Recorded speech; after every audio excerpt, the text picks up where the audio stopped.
everyone, it's Shane Conto, your Wasteland reviewer, and welcome to the Streaming Wasteland here on the SPDM Crew Podcasting Network. And this is my weekly show where every Friday I pick three streaming services and one previously released film off of each of them. And hopefully by the end of this episode, you have a whole weekend full of movies to go check out. And this week, I'm going to be taking a look at Amazon Prime Video, Paramount Plus, and Max streaming service. And let's get started over on Amazon with the 1992 workplace crime drama Glengarry, Glen Ross. And this is an examination of the machinations behind the scenes at a real estate office. And this film is from director James Foley, written by David Mamet, who wrote play himself and adapted the screenplay.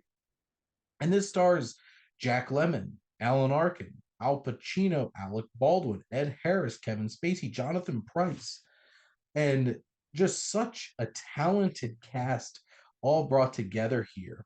And even down to that one scene that Alec Baldwin pops up in and just absolutely steals it with the incredible writing from Mamet and just the sharpness of the dialogue and the conflicts between these characters and the mystery, the twists, the turns, who stole the leads, and all about sales and the conflict and the that sense of competition that is bred between people in a sales-based job and the toxicity of it all.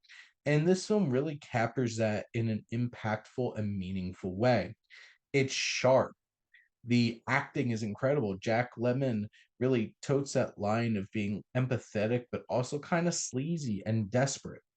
You have Al Pacino as Ricky Roma, who, hangs out at the uh, Asian food restaurant across the street because he's on his high horse doing his sales and beating everybody.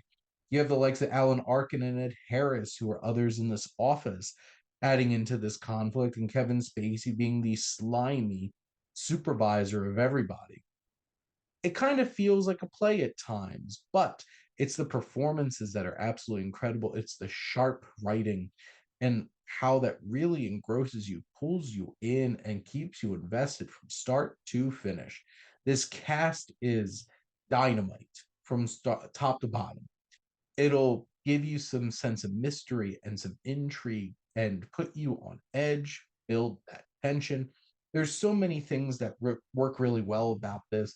And it is an interesting exploration of what a sales company is like. Real estate is a sales company, and how these dynamics, these conflicts, and how the corporate level pits different human beings against each other.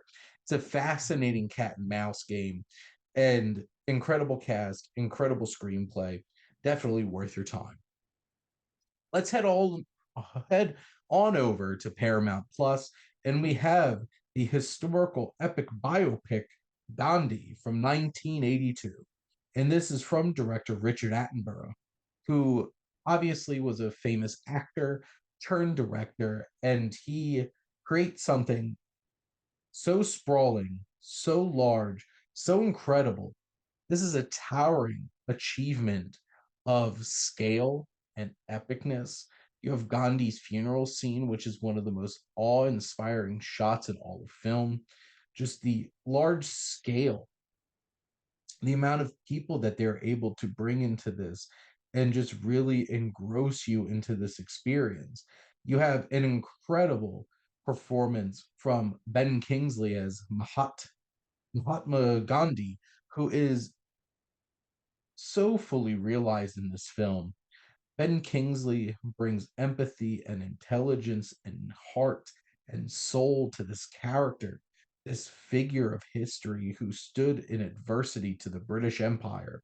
And Kingsley gives a career defining performance as he completely loses himself into Mahatma's life and explored in that way. You have the likes of Roshan Seth, who plays Pandit Nehru, who's another important leader in here. You have the likes of Edward Fox and Candice Bergen, John Mills, Martin Sheen, and so many other familiar faces along the way that just fill out these smaller roles because at the end of the day, this is all about Gandhi.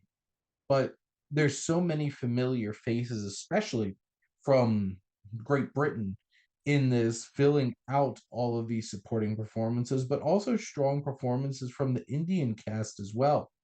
This explores the politics of India and trying to escape and break free from the British Empire, and also exploring the tensions of Hindu and Muslim in India and the fracturing into India and Pakistan.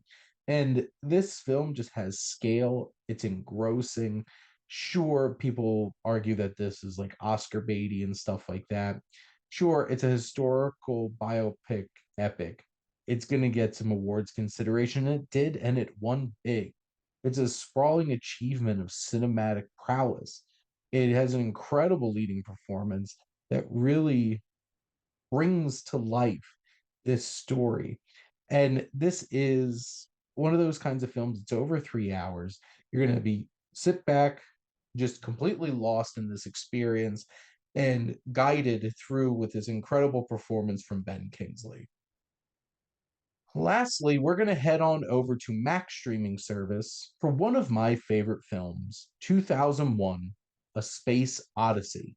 And this is when a mysterious artifact is uncovered on the moon.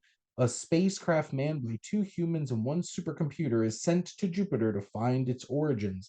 And this is from Stanley Kubrick, co written with Arthur C. Clarke.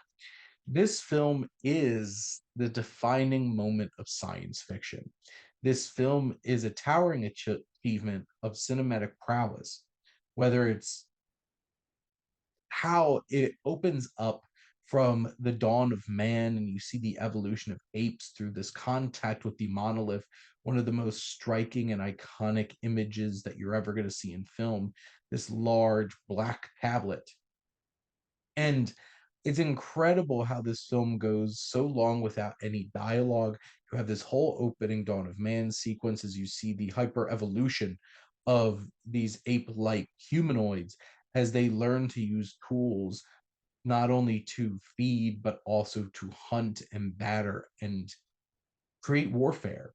And this film is like that opening sequence is like a microcosm of humanity.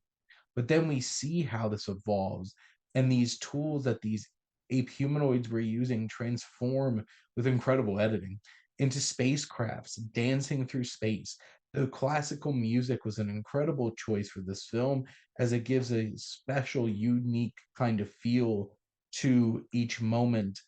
Thus spoke there Zarathustra, being one of the most iconic elements of music in 2001 A Space Odyssey. You have HAL 9000, one of the most hated and evil and impactful antagonists in a film. This machine that feels like it's smart enough to be able to do whatever it wants. And that is HAL 9000 and why he is so eerie. That red eye shining there is just unnerving. Cara Dulia and Gary Lockwood do a fine job. And this film is a interesting exploration of evolution and how life has changed and how humanity has changed. And it takes us through this time and space. And the climax of this film, the incredible wormhole sequence, is one of the most visually daring sequences in any film ever, all leading up to the end of this evolution of the human race becoming the star child, and the imagery, the metaphorical thought, this giant sperm shaped ship, and how that fits into the greater thematics of the film.